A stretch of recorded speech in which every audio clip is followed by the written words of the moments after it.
भारत में कोविड के नए वेरिएंट ओमिक्रॉन के तीसरे मामले की पुष्टि हो चुकी है।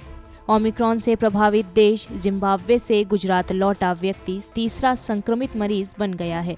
राज्य के स्वास्थ्य विभाग ने बताया कि जामनगर में संक्रमित शख्स का सैंपल टेस्ट के लिए पुणे भेजा गया है। इससे पहले कर्नाटक में भी 2 मामलों की पुष्टि हुई थी। ओमिक्रॉन को लेकर विशेषज्ञ अलग अलग दावे कर रहे हैं। कई स्टडी रिपोर्ट्स में दावा किया गया है कि ये वेरिएंट अब तक के सबसे संक्रामक और गंभीर डेल्टा वेरिएंट से भी ज्यादा नुकसानदेह साबित हो सकता है। ऐसा इसलिए क्योंकि वेरिएंट में 50 से ज्यादा म्यूटेंट हैं। इसमें से अकेले 32 सिर्फ स्पाइक प्रोटीन में है। इसका मतलब ये है कि वेरिएंट वैक्सीन को भी निष्प्रभावी कर सकता है, लेकिन कई रिपोर्ट्स में प्रारंभिक आंकड़ों के आधार पर इन दावों का खंडन किया गया है।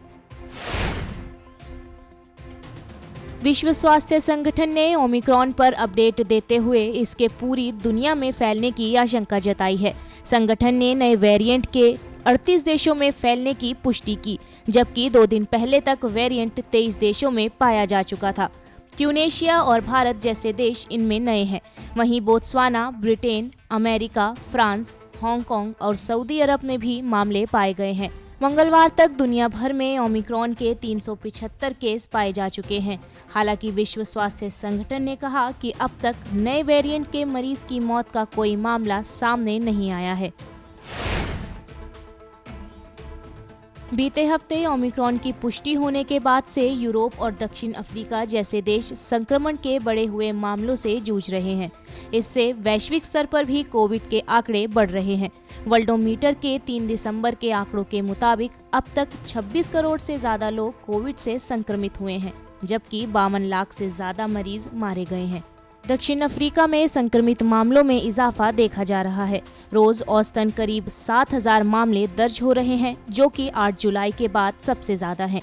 एक और प्रभावित देश फ्रांस भी इस समय संक्रमण की लहर से गुजर रहा है। वहां 3 दिसंबर को कोविड के 49,858 मामले सामने आए। संक्रमण के ये मामले अप्रैल के बाद सबसे अधिक है।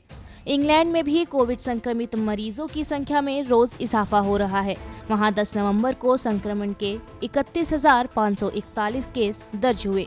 इसके बाद संक्रमण के मामलों में बढ़ोतरी और घटने का सिलसिला शुरू हुआ। 3 दिसंबर को इंग्लैंड में कोविड के 43,888 केस सामने आए। हालांकि कई रिपोर्ट्स में कहा गया कि बढ़े हुए मामलों का कारण ओमिक्रॉन नहीं बल्कि डेल्टा वेरिएंट है। विश्व स्वास्थ्य संगठन समेत कई और अंतर्राष्ट्रीय संस्थाओं ने साफ किया है कि अभी ओमिक्रॉन के बारे में कोई भी दावा करना काफी जल्दबाजी होगा। हालांकि इस बीच कई यूरोपीय देशों में संक्रमण और इसके प्रभाव में इजाफा देखा जा रहा है। डाउन टू अर्थ ने 2 दिसंबर को अपनी एक रिपोर्ट में कहा कि डेनमार्क में कोविड से मौत की संख्या 92% बढ़ गई है, जबकि स्पेन में 54% और जर्मनी में 32% का इजाफा देखा गया। दावे के मुताबिक ओमिक्रॉन का सबसे पहला मामला दक्षिण अफ्रीका में सामने आया। उसने 24 नवंबर को बहुत अधिक म्यूटेंट वाले वेरिएंट की जानकारी WHO को दी और 26 नवंबर को इसे वेरिएंट ऑफ कंसर्न घोषित किया गया। हालांकि नीदरलैंड का कहना है कि संक्रमण का पहला मामला वहां मिला। डच अथॉरिटी के मुताबिक उसने 19 और 23 नवंबर को लिए सैंपल के स्पाइक प्रोटीन में कुछ बदलाव देखे और ये अंदाजा लगाया कि ऐसा ओमिक्रॉन वेरिएंट के कारण हो सकता है। नीदरलैंड के national institute for public health and the environment ने 29 नवंबर को पहले मामले की पुष्टि की। अभी ये सामने नहीं आया है कि क्या संक्रमित मरीजों ने दक्षिण अफ्रीका की यात्रा की थी। भारत में फिलहाल कोरोना के मामले स्थिर हैं। यहां 3 दिसंबर को 8,603 संक्रमित केस दर्ज किए गए, जबकि साप्ताहिक औसत 8,659 का है।